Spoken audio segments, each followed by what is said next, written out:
Everyone welcome back again बेटा। तो कहिए कैसे हो आप सब। तो आज हम डिस्कस करेंगे आपकी worksheet number 21 class 7th mathematics की ये वर्कशीट है। इसमें हमने पढ़ना है सममिति रैखिक।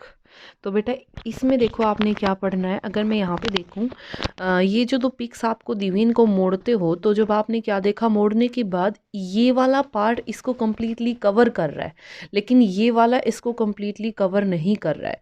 तो सममिति का मतलब क्या है बेटा, जहाँ से मैंने ये लाइन लगाई है उस लाइन से जब मैं उसको मोड़ूं पेज को तो वो पूरे को दूसरे को पूरा ढक दे, दूसरे को क्या ढक दे, पूरा ढक दे। ठीक है, तो वो होती है सममिति। अब देखो यहाँ पे क्या दिया हुआ है, जैसे फर्स्ट ये वाला क्वेश्चन क्या दिया हुआ है, इसने बोला विषम बाहु त्रिभुज की अगर मैं बात करूँ तो उसको यहाँ से मोड़ूंगी तो यहाँ से रह जाएगा, यहाँ से मोड़ूंगी तो यहाँ से कुछ ना कुछ पार्ट रह जाएगा। तो यहाँ पे कोई भी सममिति रेखा नहीं होती। अब देखो समद्विबाहु त्रिभुज, समद्विबाहु त्रिभुज में दो ये साइडें क्या होती हैं, बराबर। जब मैंने यहाँ से ली तो इसको इसके ऊपर कवर करूंगी तो कंप्लीटली कवर हो जाएगा, तो एक सममिति रेखा बन गई। सम पंचभुज, जब भी आपके पास ये वर्ड आ जाए ना सम, तो बस आपने इतना ध्यान रखना है जितनी भुजाएं हैं उतने ही क्या होंगे, सममिति रेखाएं होंगी। तो पंच का मतलब 5, तो यहाँ कितनी आ जाएगी, 5। ठीक है।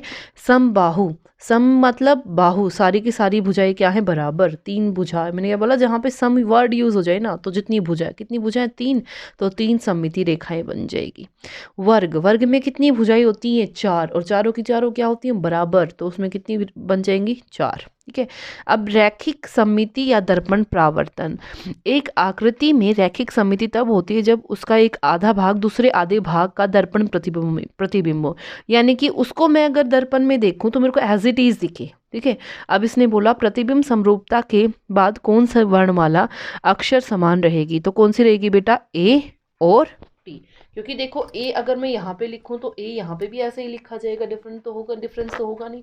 टी को यहाँ पे लिखूं तो यहाँ पे भी एज इट इज ही आएगा। ठीक है। तो अनंत संख्या वाली सममिति रेखाओं वाली आकृति, अनंत संख्या तो सिर्फ एक ही में होती है बेटा, वृत्त।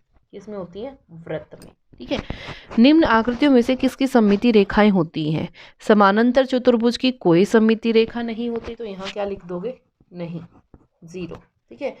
सम, मैंने क्या बताया था, जहाँ सम वर्ड यूज हो जाए, सम षट, षट का मतलब 6, तो यहाँ पे कितना हो जाएगा बेटा, 6। कितना आ जाएगा यहाँ से, 6।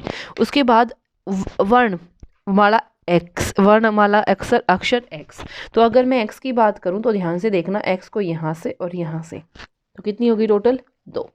तो यहाँ से आंसर आ गया 2। क्लियर। तो बेटा ये थी आपकी worksheet number 21। I hope it is clear to everyone. If you like it then please share and subscribe. Thank you so much.